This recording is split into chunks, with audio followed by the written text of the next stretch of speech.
Accept the 60% salary reduction or we'll find someone who will. That was the line, delivered with a smirk by an HR manager who smelled blood in the water.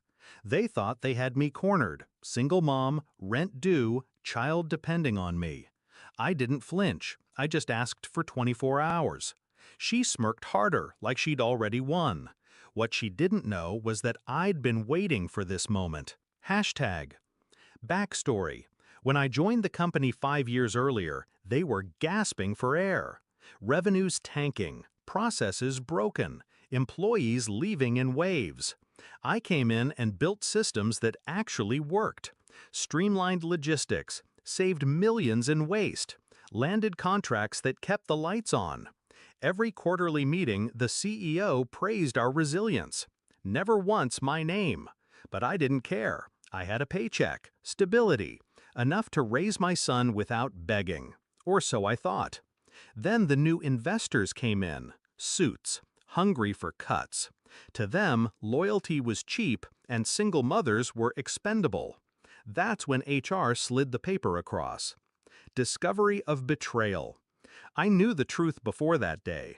Subtle signs, meetings I wasn't invited to anymore, reports I wrote, suddenly with someone else's name stamped at the top. My direct manager whispering on calls whenever I walked by. They wanted me gone, but not quietly. They wanted me humiliated, forced to accept scraps, desperate enough to thank them for it. And that's when something inside me shifted. I stopped thinking like an employee. I started thinking like an executioner. Strategic planning.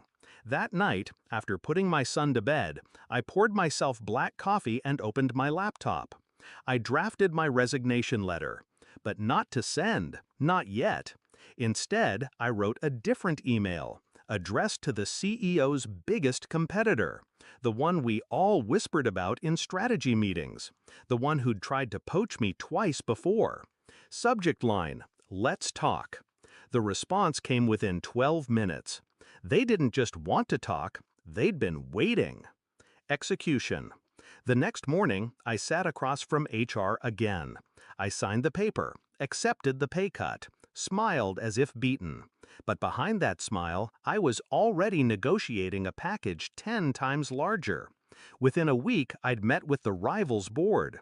I laid everything on the table. The contracts I'd built, the pipeline I controlled, the systems only I knew how to run. They didn't hesitate. They gave me a title, a team, and most importantly, autonomy.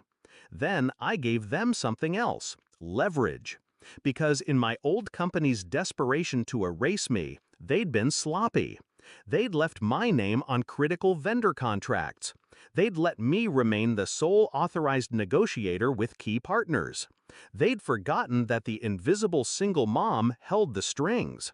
So I pulled them, quietly, precisely. I shifted accounts, redirected vendors. One by one, the backbone of their operations leaned toward my new desk. By the time my 2 weeks were up, the old company's foundation was already cracking. Climax. On my last day, they called me into the CEO's office. He tried to look stern, but his voice trembled. "We heard you're talking to the competition?"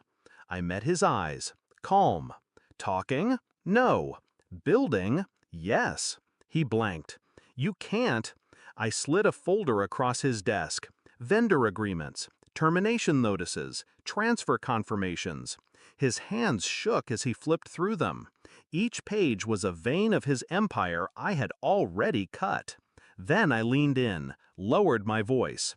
"You thought I was trapped. You thought being a single mother made me weak. But you forgot. I built this place, and I can unbuild it." Silence. Only the sound of his breathing, shallow and uneven. I stood, walked to the door, stopped. "You didn't just underestimate me. You handed me the knife." And then I left. Resolution.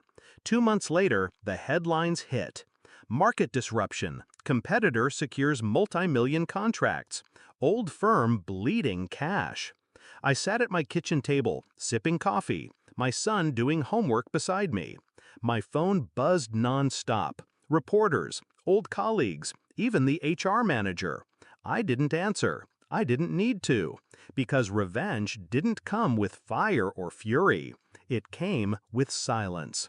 With watching the people who tried to break me realize they'd destroyed themselves. And when my son asked why I was smiling, I just kissed his forehead and said, "Because, baby, sometimes the best way to win is to let them think you've already lost." Word count, 1,000.